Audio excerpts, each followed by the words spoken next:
आपको सप्ताह के सोमवार के व्रत कथा के बारे में श्रवण कराते हैं पंडित देवीश पारा सर के द्वारा। देखो, सोमवार का जो व्रत है भगवान शंकर जी माता पार्वती का है। व्रत में फलाहार या पारण का कोई खास नियम नहीं है। दिन रात में केवल एक समय भोजन करना होता है। सोमवार के व्रत में भगवान शंकर जी माता पार्वती का पूजन किया जाता है। सोमवार के व्रत 3 प्रकार के हैं।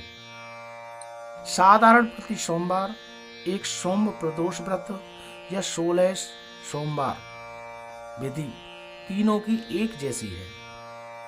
भगवान शंकर जी के पूजन के पश्चात कथा सुननी चाहिए और भगवान शंकर जी व्रत व कथा के श्रवण करने से अति प्रसन्न होते हैं। हम आपको व्रत कथा के बारे में श्रवण कराते हैं। एक बहुत धनवान साहूकार था, जिसके घर धन आदि किसी प्रकार की कमी नहीं थी, परंतु उनके एक दुख था। उसके कोई पुत्र नहीं था। वह इतनी चिंता में रात दिन रहता। वह पुत्र की कामना के लिए प्रतिदिन सोमवार को भगवान शंकर जी का व्रत व पूजन करता था। शाम काल को भगवान शिव के मंदिर में जाकर शिव जी के विग्रह के सामने दीपक जलाया करता था। उसके इस भक्ति भाव को देखकर एक समय भगवान शंकर माता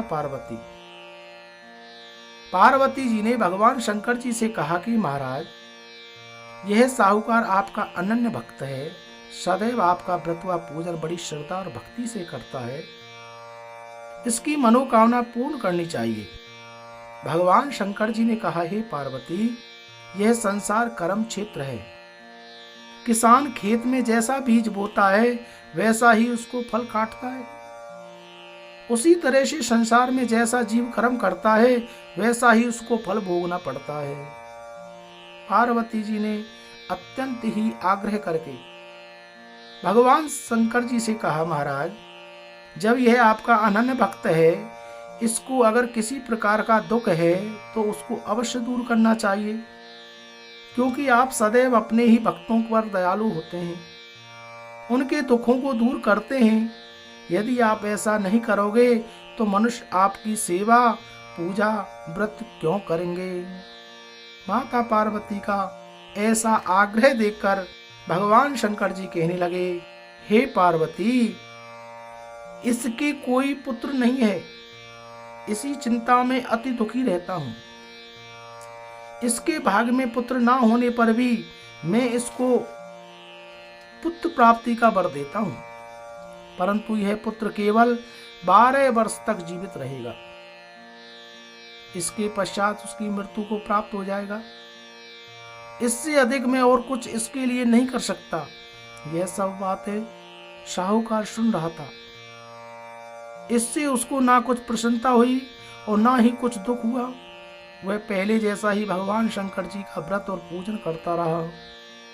कुछ समय व्यतीत हो जाने पर साहूकार की स्त्री गर्भवती हुई। 10वें महीने में उनकी सुंदर पुत्र की प्राप्ति हुई। साहूकार के घर में बहुत खुशी मनाई गई, परंतु साहूकार ने उसकी केवल 12 वर्ष की आयु जानी हुई अधिक प्रसन्नता प्रकट नहीं करी और ना ही किसी को भेद बताया। जब वह बालक 11 वर्ष का हो गया तो उस बालक की माता ने उनके पिता से विवाह आदि के लिए कहा। वह साहूकार कहने लगा, अभी मैं इसका विवाह नहीं करूंगा, अपने पुत्र को काशी जी पढ़ने के लिए भेजूंगा। फिर साहूकार ने अपने साले बालक के मामा को बुलाकर बहुत सा धन देकर कहा कि तुम इस बालक को काशी पढ़ने के लिए ले जाओ। रास्ते में जिस स्थान पर भी जाओ, यज्ञ करते ब्राह्मणों को भोजन कराते जाना। वह दोनों मामा भांजे यज्ञ करते ब्राह्मणों को भोजन कराते जा रहे थे। रास्ते में एक शहर पड़ा। उस शहर में राजा की कन्या का विवाह था। दूसरे राजा का लड़का जो विवाह कराने के लिए बारात लेकर आया था, वह आंख से काना था। उसके पिता को इस बात की बड़ी ही चिंता थी। कहीं वर को देखकर कन्या के माता पिता विवाह में किसी प्रकार की अड़चन पैदा ना कर दें। इस कारण से जब उसने अपने सुंदर जेठ सेठ के लड़के को देखा, मन में विचार किया कि क्यों ना दरवाजे के समय इस लड़के से वर का काम चलाया जाए। ऐसा विचार करके वर के पिता ने उस लड़के और मामा की बात की तो राजी हो गए। फिर उस लड़के को वर के कपड़े पहनाकर घोड़ी पर चढ़ाया, दरवाजे पर ले गए। सब कार्य प्रसन्नता से पूर्ण हो रहा था। फिर वर के पिता ने सोचा कि यदि विवाह कार्य भी इस लड़के से करा दिया जाए तो क्या बुराई है।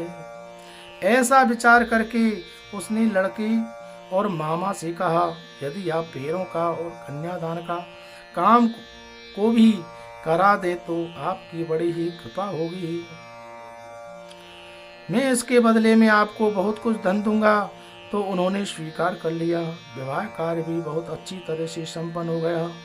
परंतु जिस समय लड़का जाने लगा तो उसने राजकुमारी की चुनरी के पल्ले पर लिख दिया कि मैं तेरा विवाह तो मेरे साथ हुआ है, परंतु जिस राजकुमार के साथ तुमको भेजेंगे वह एक आंख से काना है और मैं काशी जी पढ़ने जा रहा हूँ।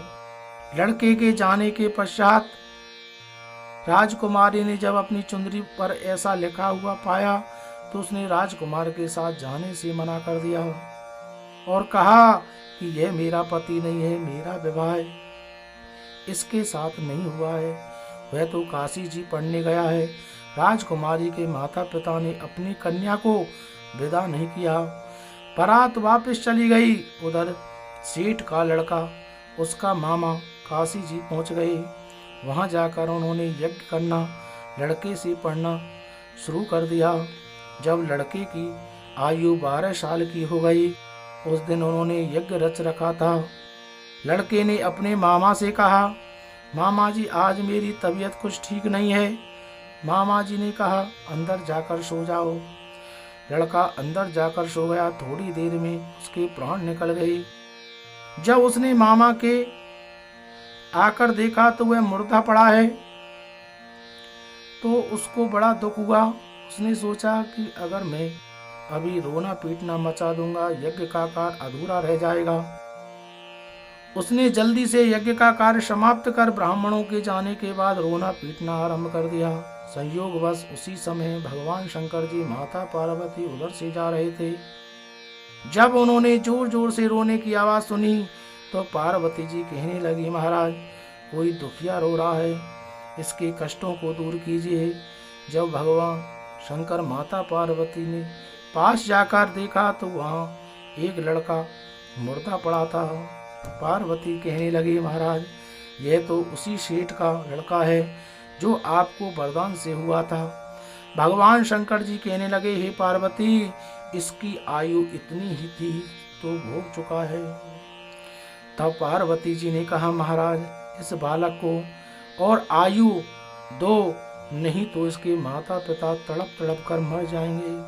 पार्वती के बार बार आग्रह करने पर भगवान शंकर जी ने उसको जीवन वरदान दिया। भगवान शंकर जी की कृपा से लड़का जीवित हो गया। शिव पार्वती कैलाश चले गए। तब तक लड़का और मामा उसी समय यज्ञ करते, ब्राह्मणों को भोजन कराते, अपने घर को चल पड़े। रास्ते में उसी शहर में आए जहाँ उसका विवाह हुआ था। वहाँ पर आकर उन्होंने यज्ञ आरंभ कर दिया। उस लड़के के ससुर ने उसको पहचान लिया। अपने महल में ले जाकर उसकी बड़ी खातिर की, साथ ही बहुत दास दासियां सहित आदर पूर्वक लड़की और जमाई को विदा किया। जब वे अपने शहर से निकट आए तो मामा ने कहा, मैं पहले तुम्हारे घर जाकर खबर कर जाता हूँ। जब उस लड़के के मामा घर पहुंचा, लड़के के माता पिता घर की छत पर बैठे थे और यह प्रण कर रखा था, यदि हमारा पुत्र सकुशल लौट आया तो हम राजी खुशी नीचे आ जाएंगे, नहीं तो छत से गिरकर अपने प्राण खो देंगे। इतने में उस लड़के के मामा ने आकर यह समाचार दिया, आपका पुत्र आ गया है। तो उन्होंने विश्वास नहीं आया। उसके मामा ने शपथ पूर्वक कहा, कि आपका पुत्र अपनी स्त्री के साथ बहुत सारा धन लेकर आया है। तो सेठ ने आनंद के साथ उसका स्वागत किया, बड़ी प्रसन्नता के साथ रहने लगे। इसी प्रकार जो कोई भी सोमवार के व्रत को धारण करता है, भगवान की कथा का श्रवण करता है, सुनता है, उसकी समस्त मनोकामनाएं पूर्ण हो जाती हैं। भगवान शंकर जी उन पर अति प्रसन्न होते हैं, किसी प्रकार का मन में संशय नहीं रहता है। पंडित देवीश पाराशर के द्वारा आपको सोमवार की व्रत कथा के बारे में आपको श्रवण कराया है। बोलो शंकर भगवान की।